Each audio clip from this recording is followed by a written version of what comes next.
mai ou pas, il est là avec nous. Olivier Delamarche, bonjour. J'ai eu du mal. Associé, gérant chez Platinium, le CAC aussi, lui, a du mal. On va beaucoup parler marché et politique, forcément, parce que les deux scrutins de dimanche ont eu un impact. L'un peut-être un peu faible, c'est le nôtre. En revanche, il y en a un qui a eu un impact plus fort, c'est le scrutin grec. On va faire un peu de cocorico d'abord, en s'intéressant à notre cas. Comment est-ce que vous sentez les choses aujourd'hui? On voit que les marchés finalement n'ont pas discrédité, on va dire, l'élection de François Hollande qui était très attendue. Comment est-ce que vous voyez venir les choses? On rappelle quand même que pour une situation comparable, en 81, le CAC avait perdu 20% le lendemain de l'élection. Oui, enfin bon, là on le savait depuis un bon moment, donc ça n'a pas été une surprise en soi.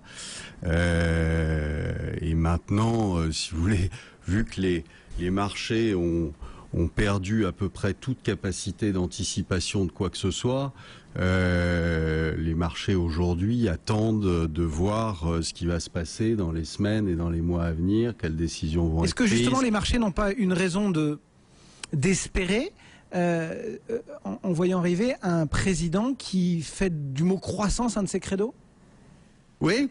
Vous avez bien dit, c'est le mot croissance. Qu'est-ce qu'il y a derrière? C'est-à-dire, il suffit pas de l'appeler la croissance pour qu'elle arrive. Le problème, sinon, ça serait beaucoup trop facile et on l'aurait fait depuis longtemps, tous les pays l'auraient fait. Et non, on appelle la croissance. Moi, j'ai eu des débats avec des gens qui m'expliquaient que la croissance, elle allait revenir comme ça par l'opération du Saint-Esprit. Bon, bah ok, s'ils y croient, tant mieux. C'est toujours la même chose, si vous voulez. C'est des solutions faciles pour des problèmes qui ne le sont pas, qui sont compliqués. Et c'est pas en appelant la croissance, c'est pas en faisant un pacte pour la croissance. Ça veut rien dire. Ça veut strictement rien dire. Si on suit votre logique, Olivier, en un papier que vous allez déclencher de la croissance. C'est pas moi. Olivier, si on suit votre logique, un pacte pour qu'il fasse beau cet été. Ouais, voilà, d'accord. Bon, Olivier, c'est à peu près aussi. Olivier, je peux en caser une ou pas? Oui, mais bon. Placez. Voilà, je place. Vous dites cela, ça veut dire qu'il faut rien faire, que ça sert à rien. Non, c'est pas qu'il faut rien faire. De dire qu'il faut relancer la croissance. Soyons fatalistes, laissons l'Europe crever. Mais pourquoi vous me dites ça? Ça veut rien dire ce que vous venez de me dire. Ça veut tout dire. Non, je dis pas simplement qu'il ne faut rien faire. Je dis qu'il ne faut pas essayer de se raccrocher à des incantations comme ça en espérant que ça va arriver derrière. C'est pas une incantation, il donne des outils. Mais non, il n'y a pas d'outils. Vous avez le droit de pas y croire. Il en donne. Les seuls outils qu'il ait, c'est de l'investissement public. L'investissement public, vous pouvez le faire quand vous avez de l'argent. Là, il n'y en a pas. Donc ça veut dire que vous allez vous endetter à nouveau pour faire des investissements. Alors, il y en a qui vous sortent les bons investissements, des mauvais investissements. On se rend compte à chaque fois que ce qui avait été considéré comme bon 3 ou 4 ans plus tard, on s'aperçoit que c'était pas si bon que ça. Voilà, qui va décider du bon ou du mauvais investissement? On va avoir encore un club de zigotos qu'on va payer des fortunes pour décider quel est le bon investissement du mauvais. C'est ridicule. Quand on n'a plus d'argent, la première chose à faire, c'est un tout petit peu de se serrer la ceinture. Or, j'ai pas l'impression qu'on aille vers cette direction-là. Il faut suivre l'exemple grec. C'est ce que vous nous dites. Non, je dis pas qu'il faut suivre l'exemple grec, mais le problème, c'est que vous n'avez pas le choix. Vous n'avez pas le choix entre l'austérité et la croissance. Ça serait très bien si on avait le choix, mais on l'a pas. Il faut les deux. Non, le problème, c'est que vous n'avez pas de croissance. Ça, c'est un fait. C'est une donnée. D'accord? Vous pouvez réenclencher la machine. Vous pouvez toujours danser autour de la table pour qu'il y en ait, mais ça ne la fera pas venir. La dépense peut éventuellement réenclencher la machine de la croissance qui elle-même fera baisser les déficits. Qui va vous fournir les sous? Les Allemands encore? Ah ben ils vont être ravis. Allez leur expliquer ça. En attendant de savoir qui va fournir les sous, un petit mot juste pour finir et très brièvement sur la Grèce. Pas de gouvernement, visiblement de nouvelles élections. C'est définitif et j'ai envie de dire que ça va peut-être vous donner raison, mais ils vont sortir de la zone euro? Je pense que c'est c'est malheureusement...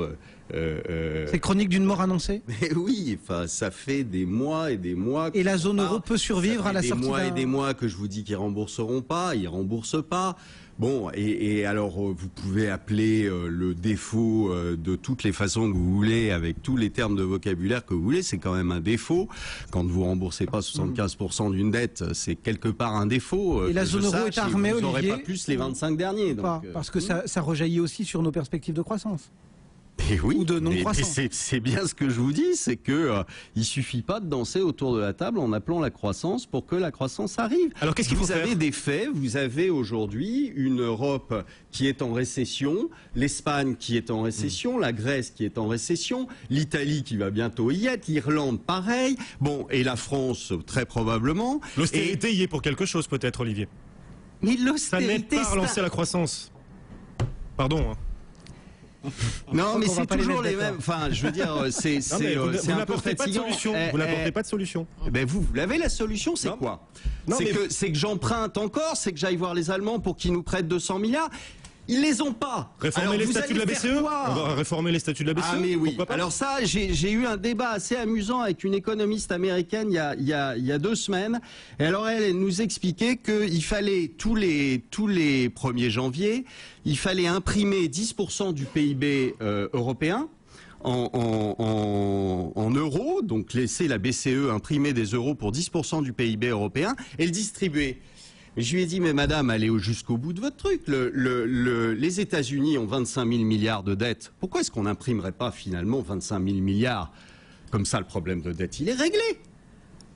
Bon, c'est avec ce genre de raisonnement complètement crétin et abruti qu'on arrive là où on est aujourd'hui. Ce que je vois juste, c'est qu'aux États-Unis, ça marche.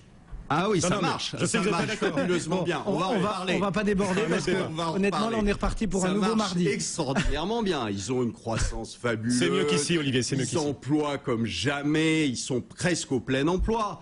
Bien sûr. Comme vous caricaturez. C'est Olivier de la Marche. Franchement, c'est extraordinaire. La santé de l'économie américaine est fabuleuse. Bon, bah tant mieux. C'est Olivier de la Marche, c'est Guillaume Sommerer et nous étions mardi, c'était le 8 mai. Le CAC, lui, est en baisse, 1,97%.